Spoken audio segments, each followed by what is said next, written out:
नमस्ते सबैजनालाई। फेरि पनि स्वागत गर्न चाहन्छु मेरो अर्को युट्युब भिडियोमा। म डाक्टर विपिन। म चाहिँ अहिले बङ्गलादेशमा इन्टर्नसिप गरिरहेको छु। मेरो चाहिँ लगभग अहिले 6 महिना चाहिँ सकिसक्यो।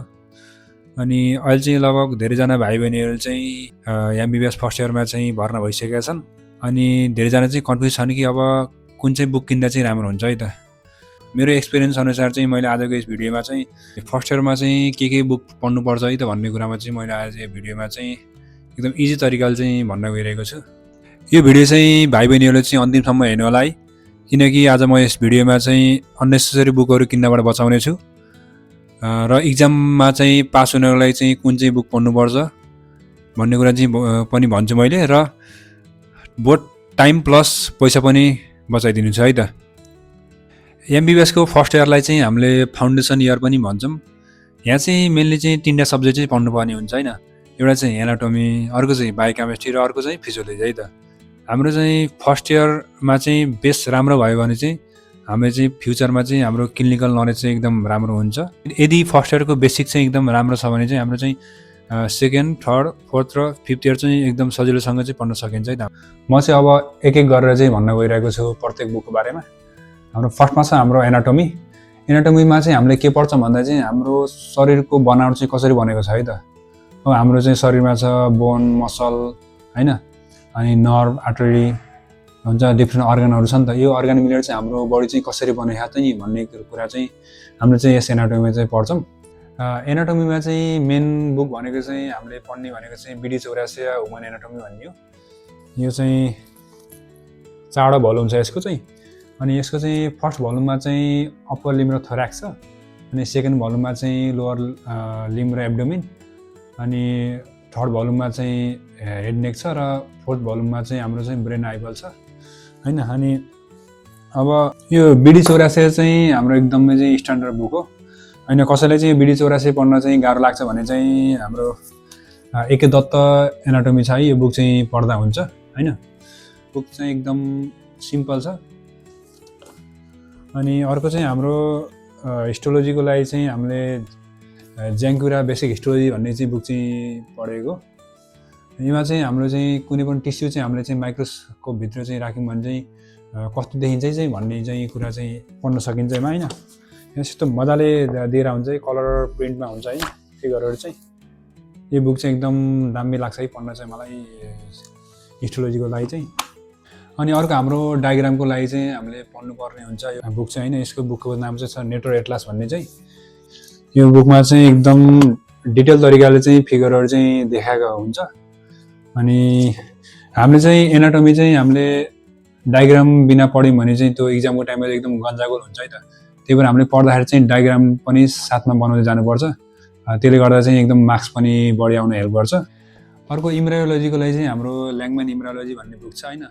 हामीले चाहिँ मेनली चाहिँ यसमा चाहिँ हाम्रो बडीको डेभलपमेन्ट चाहिँ कसरी हुन्छ भन्ने कुरा चाहिँ पढ्छौँ। हाम्रो बडीको पार्ट चाहिँ कुन हप्तामा चाहिँ कुन चाहिँ डेभलप हुन्छ है भन्ने कुरा चाहिँ हाम्रो यो इम्ब्रायोलोजी बुकमा चाहिँ पढ्न सकिन्छ। अनि अर्को छ हाम्रो बोनको लागि चाहिँ हामीले चाहिँ यो सेलिम राजा भन्ने बुक चाहिँ पढ्नुपर्छ होइन। यसमा चाहिँ एकदम बोनहरूको पनि मजाले डिस्क्रिप्सन गरिदिएको हुन्छ कि एकदम इजी तरिकाले।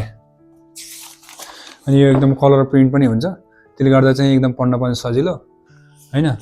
अनि यो मेनली चाहिँ यो बोन पढ्दाखेरि चाहिँ साथीहरूसँग चाहिँ 2-3 जना भएर चाहिँ डिस्कस गरेर पढ्नुपर्छ। किन भन्दा चाहिँ बोनहरूको बारेमा चाहिँ अब पढ्दाखेरि चाहिँ के हुन्छ भन्दाखेरि चाहिँ अब डिफ्रेन्ट मसलको ओरिजिन इन्सर्सन होइन, अनि डिफ्रेन्ट रिलेसनहरू पढ्नुपर्छ होइन। तर एक्लै पढ्यो भने चाहिँ के हुन्छ भन्दाखेरि चाहिँ भुल्ने सम्भावना धेरै हुन्छ कि। मेनली बोनहरू पढ्दाखेरि चाहिँ हामीले चाहिँ साथीहरूसँग डिस्कसन गरेर पढ्थ्यौँ होइन। अनि कहिलेकाहीँ चाहिँ यसो निमोनिक बनाएर पढ्ने कि अब हाम्रो यो कार्पल बोन चाहिँ हाम्रो 8वटा बोन छ। मैले चाहिँ कसरी निमोनिक बनाएको थिएँ भन्दा see look to pretty try to capture भने चाहिँ यसरी निमोनिक बनाएर पढ्यो भने चाहिँ के हुन्छ भन्दाखेरि चाहिँ लङ टर्मसम्म चाहिँ याद हुन्छ कि। यो सबै बोनको बारेमा चाहिँ सबै याद राख्न चाहिँ एकदम मुस्किल हुन्छ नि त। त्यही भएर चाहिँ टेक्निक लाएर चाहिँ पढ्नुपर्छ है त यो बोनहरू पढ्दाखेरि चाहिँ। मेन भनेको चाहिँ ग्रुप डिस्कसन। धेरै जस्तो जुनियर भाइ बहिनीहरू चाहिँ के गल्ती गर्छन् भन्दाखेरि चाहिँ उनीहरूले चाहिँ 5-6वटा चाहिँ एनाटोमीको बुक किन्छन् होइन। अनि लास्टमा चाहिँ कन्फ्युज हुन्छन् कि कुन चाहिँ बुक पढ्ने के। त्यही भएर चाहिँ मेरो चाहिँ के सजेसन छ भन्दाखेरि चाहिँ एनाटोमीको लागि बुझ्न सजिलो भनेको चाहिँ बिडी चौरासिया र डायग्रामको लागि चाहिँ एटलास है त। यो 2टा बुक भयो भने चाहिँ ज्याकपटै हुन्छ। र एनाटोमी सब्जेक्ट भनेको चाहिँ बुक पढेर मात्र पास भएन है त एमा चाहिँ साइड बाई साइड डायग्राम पनि प्र्याक्टिस गर्नुपर्छ। अनि एनाटोमीमा चाहिँ नलेज राम्रो भयो भने चाहिँ पछि सर्जरीमा पनि क्यारियर गर्न चाहिँ एकदम इजी हुन्छ है त। अब हाम्रो अर्को बुक छ फिजियोलोजी है त। फिजियोलोजीमा चाहिँ हामीले के पढ्छौँ भन्दा चाहिँ हाम्रो बडी चाहिँ कसरी काम गरिरहेछ, हाम्रो मुटु कसरी धड्किरहेछ, हाम्रो ब्रेनले चाहिँ हाम्रो होल बडीलाई चाहिँ कसरी कन्ट्रोल गरिरहेछ, हाम्रो लङ्सले कसरी काम गरिरहेछ, यो सबै चाहिँ हामीले पढ्ने भनेको चाहिँ केमा भन्दा फिजियोलोजीमा है त। हाम्रो मेन फिजियोलोजीमा बुकमा कुरा गर्दाखेरि चाहिँ हाम्रो गोल्ड स्ट्यान्डर्ड बुक भनेको चाहिँ हाम्रो छ यो गाइटोन एन्ड हल भन्ने बुक छ। यो बुक चाहिँ एकदम क्लियर कन्सेप्टको लागि चाहिँ एकदम राम्रो छ, तर यो बुक चाहिँ एकदम भास्ट छ के। यो बुक चाहिँ एकदम कथा पढे जस्तो पढ्नुपर्छ होइन। यदि गाइटोन बुक पढ्न चाहिँ एकदम गाह्रो लाग्यो भने चाहिँ अर्को बुक पनि छ है, जो शम्भुलिङ्गम भन्ने बुक छ। यो बुक चाहिँ एकदम इजी तरिकाले चाहिँ लेखेको छ है, एकदम पढ्न पनि सजिलो हुन्छ। अनि अर्को छ सिसी च्याटर्जी भन्ने बुक पनि छ। यो दुईवटा बुक चाहिँ इन्टरनेसनल बुक हो। यो बुक नकिने पनि यो PDF डाउनलोड गरेर राख्दा हुन्छ है त। फिजियोलोजी चाहिँ कसरी पढ्ने भन्दाखेरि चाहिँ मेनली चाहिँ यसमा चाहिँ कन्सेप्ट बुझ्न एकदम जरुरत छ। अनि अर्को चाहिँ के छ भन्दा डायग्राम र फ्लो चार्ट बनाएर पढ्ने के। किन भन्दा चाहिँ फ्लो चार्ट बनाएर पढ्यो भने चाहिँ के हुन्छ भन्दाखेरि चाहिँ यो चाहिँ लङ टर्मसम्म पनि याद हुन्छ। र यो चाहिँ हामीले फ्लो चार्ट चाहिँ हामीले इक्जाममा पनि त्यसरी बनाएर लेख्यौँ भने चाहिँ के हुन्छ भन्दाखेरि चाहिँ यसको चाहिँ मार्क्स आउने सम्भावना पनि बेसी हुन्छ कि। जसले चाहिँ फिजियोलोजी चाहिँ एकदम मजाले पढ्छ होइन, जसको चाहिँ बेसिक चाहिँ एकदम क्लियर छ होइन, कन्सेप्ट चाहिँ एकदम क्लियर गरेर पढायो भने चाहिँ उसले चाहिँ पछि गएर चाहिँ मेडिसिन पढ्न चाहिँ एकदम सजिलो हुन्छ त्यो उसलाई चाहिँ। 3 नम्बरमा छ हाम्रो बायोकेमिस्ट्री है त। यो चाहिँ यो फिजियोलोजी र एनाटोमीको कम्पेरिजनमा चाहिँ यो बुक चाहिँ एकदम इजी छ के पढ्नलाई चाहिँ।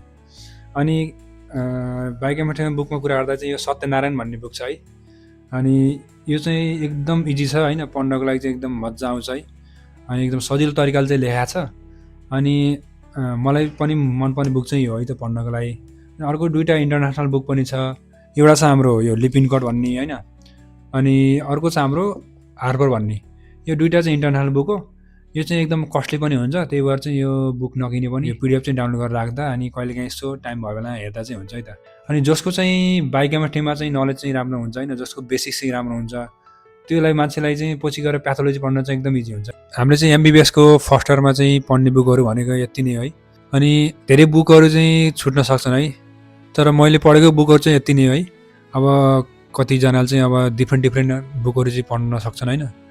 अब त्यो अब डिपेन्ड गर्छ मान्छे अब कसले चाहिँ कसरी पढिरहेको छ होइन, कसले चाहिँ कुन बुक फलो गरिरहेको छ भन्ने कुरा चाहिँ होइन। इक्जामको बारेमा चाहिँ कुरा गर्नु पर्दाखेरि चाहिँ बोथ रिटन प्लस भाइ त मैले चाहिँ 3टा कुराको चाहिँ ख्याल गर्नुपर्छ है त। एउटा चाहिँ कन्सेप्सन क्लियर, युट्युब च्यानलबाट पढेर होस् या टिचरलाई सोधेर होस्, कन्सेप्सन चाहिँ एकदम क्लियर गर्नु चाहिँ जरुरत छ। किन भन्दा चाहिँ हामीले कन्सेप्सन क्लियर भएन भने चाहिँ त्यो कुरा चाहिँ हामीले चाहिँ धेरै दिनसम्म चाहिँ याद गरेर राख्न सकिन्न त पढेको कुराहरू। कन्सेप्सन चाहिँ क्लियर भएन भने चाहिँ अब डिफ्रेन्ट लेक्चरहरू छन् युट्युबमा है। बेस्ट लेक्चर भनेको चाहिँ अब नजिब लेक्चर, लेक्चर मेडिकल अनि अस्मोसिस, यिनीहरू चाहिँ फलो गर्न सक्छौँ है त। अर्को सेकेन्डमा छ हाम्रो लेक्चर नोट है त। बोथ सिनियरको लेक्चर पनि पढ्ने प्लस टिचरको लेक्चर पनि पढ्नुपर्छ है त। किन भन्दा चाहिँ टिचरहरूले चाहिँ जे चाहिँ लेक्चरमा पढाउँछन् होइन, अनि इक्जाममा सोध्ने क्वेसनहरू पनि त्यही नै हो कि, त्यही भएर चाहिँ लेक्चर पढ्न चाहिँ एकदम जरुरत छ। अर्को चाहिँ हाम्रो के छ भन्दा चाहिँ पास्ट क्वेसन चाहिँ सल्भ गर्नुपर्छ कि। अब 6-7 वर्षको पास्ट क्वेसनहरू है, अनि सिनियरबाट चाहिँ अनि कलेक्ट गरेर होइन both MCQ plus short answer क्वेसनहरू चाहिँ मजाले सल्भ गर्नुपर्छ होइन। यो 3टा कुरा चाहिँ फलो गर्ने भने चाहिँ होइन MBBS को फर्स्ट इयर पास गर्न चाहिँ एकदम सजिलो छ है त। मैले चाहिँ एउटा इम्पोर्टेन्ट कुरा के भन्न चाहन्छु भन्दाखेरि चाहिँ हतार गरेर चाहिँ कहिले पनि बुक चाहिँ नकिन्नु। किन भन्दाखेरि चाहिँ एकचोटि बुक किनिसकेपछि के हुन्छ भन्दा चाहिँ आफूलाई त्यो बुक चाहिँ पछि मन परेन भने चाहिँ waste of money waste of time हुन्छ कि, अनि आफूले पछुतो पनि लाग्छ कि। त्यही भएर बुक किन्नुभन्दा अगाडि चाहिँ सिनियरहरूसँग चाहिँ बुझेर सोधेर चाहिँ किन्नु है त। कुन चाहिँ बुक पढ्दा आफूलाई सजिलो हुन्छ होइन, कुन चाहिँ इक्जाम ओरिएन्टेसन अनुसार राम्रो छ होइन, अनि त्यो चाहिँ एकदम बुझेर चाहिँ किन्नुपर्छ। किताब धेरै भएर डक्टर बन्ने होइन कि, त्यसो भन्यो भने त लाइब्रेरीवाला नि त डक्टर बन्थ्यो होला नि त। त्यही भएर चाहिँ सही किताबलाई चाहिँ सही तरिकाले पढ्यो भने चाहिँ डक्टर बन्न सकिन्छ। आजको भिडियो चाहिँ यति नै। भिडियो चाहिँ मन पर्यो भने चाहिँ लाइक, कमेन्ट, च्यानललाई सब्सक्राइब र आफ्नो जुनियर भाइ बहिनीहरू छन् भने चाहिँ उनीहरूलाई चाहिँ सेयर गरिदिनु होला है त। धन्यवाद सबैलाई।